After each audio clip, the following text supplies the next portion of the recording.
I really do feel like Sagrada is improving on a weekly basis, or at least is improving every other episode at the very least. Because even when I think I have a really high expectation for an episode, like I'm really impressed with the series and I think next week's going to be a really good episode, more times than not, they're pulling something that makes me think the series is better than even I was thinking originally. And this episode in particular is really good because as someone who loves Code Geass, I love the kind of foundation of having Lelouch, someone with master plans. He has all this kind of like, he lays out a plan that no common man or woman could ever actually make, something that's so complex, just a normal person shouldn't be able to make. But he has this plan that's multi-layered, there's 1,000 steps to it, and when you see it fall into place, you're like, that was badass, I can't believe I saw such a plan happen. And something more or less happens in this episode, which gave me a very Code Geass style feeling where I was just watching it thinking, holy hell, this is something that easily could have happened in Code Geass if Lelouch was in this world. And it's not just with Kay himself, because Kay's only a bit of the plan. When we first see it start out,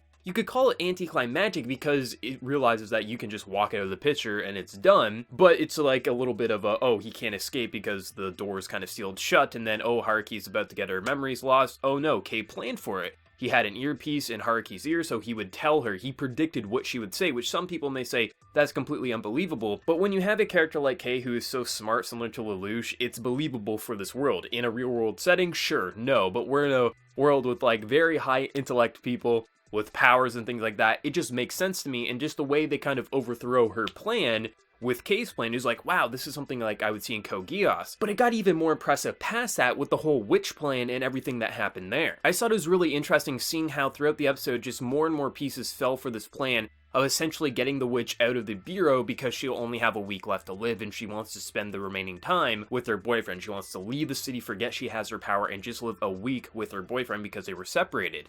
And I like how everything falls into place with her literally sending 3 pictures to Kay without the old man like even really remembering because he has his memories altered. But as long as he has a picture, he'll remember how to use his ability, so that's why it gets sent earlier. So he has 2 of the pictures, and then Kay goes and talks to the witch, to which she says, oh, this is a different version of myself from a different memory that's altering things, and how they all like lay out the plan, how they go into the bureau, they take pictures, to then Kay saying we have to reset, everything just fell into place in a really interesting way. And one thing I noticed on a few different forum posts was people were questioning Glasses Girl, I forget her name, but the one who can erase things, she can like erase anything for a short period of time. People were questioning why didn't she get affected by the reset, because when Kay and Haruki reset after they take a few pictures and she jumps out the window, to which then she kind of erases her gravity so she can float away, she's still there even after the reset. She gives the witch the pictures. And the reason that works is, from my understanding with her ability, she can erase anything.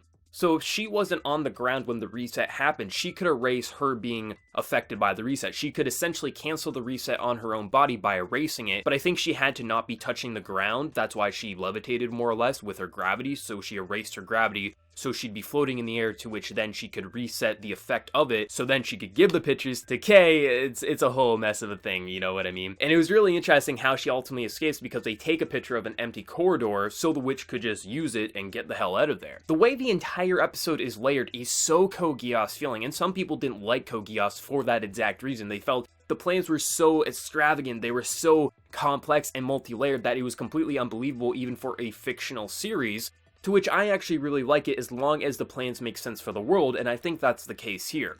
And that's what I really like about series like this. I like these more complex series. Sure, it's not the most intelligent thing of all time, but compare it to the last, say, year of anime, this probably does stick out among a lot with its complexity in its writing, because it's not just it's so complex it works, it's so complex because of the rules they've set out, the clear defined rules for all the powers, how things work, how they can negate one's power, how everything happens. It makes total sense, and I'm digging it for that. I think the characters overall are interesting. I could see people not liking Kay or not liking Haruki. All these characters I could understand exactly why people may not like, but for me, I like their kind of personalities for this world, and I think it's going to be really interesting because now we know that the ones who's going to replace this witch is actually, I think her name was Samir, the girl who killed herself 2 years back, who's in that picture that Kay has, and ultimately he gets told in the future that she's going to be the one who needs to replace her, but she's dead, so obviously there's going to be some sort of power that possibly could bring back the dead, something like that, but there's going to be some pain and suffering based on how they layered this, and I'm super excited to see where the hell they go with this. I just think from the presentation, I think the art quality is very good. It was a little iffy in the beginning, but I think it's really picked up. I think the backgrounds to character models are good. The facial details are very kind of like bland and basic. I can give people credit there, it's kind of meh. However, the actual design and polish to them I think looks good with the backgrounds, and the animation sure can be basic,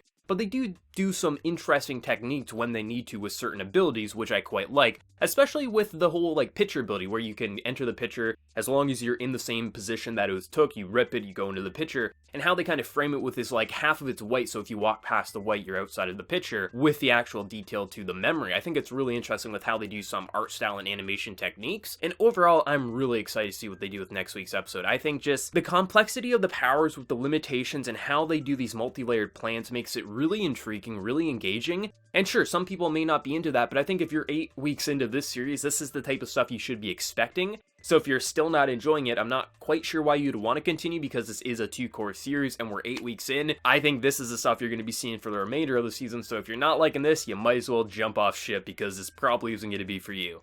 But let me know your thoughts down in the comment section below, because I really like this series. I mean, the multi-layered plan was just so interesting, and I love the fact that the Glasses Girl can negate the reset ability if she uses her erase ability on herself to negate the reset. I think that's really cool, and easily is my favorite moment of the episode. But let me know your thoughts down in the comment section below. I mean, I'm sure some people are going to not be okay with the villainous character just kind of walking away after and saying, I'm gonna get you back, kind of like a Spectre gadget, like I'll get you next time gadget. But I mean, it's kind of silly in that way, it's kind of that anime charm, but I was kind of okay with it myself. And before you leave, smack that like button to show your support. If you're new to the channel, be sure to subscribe. So until next time everyone, please take care and have a good one.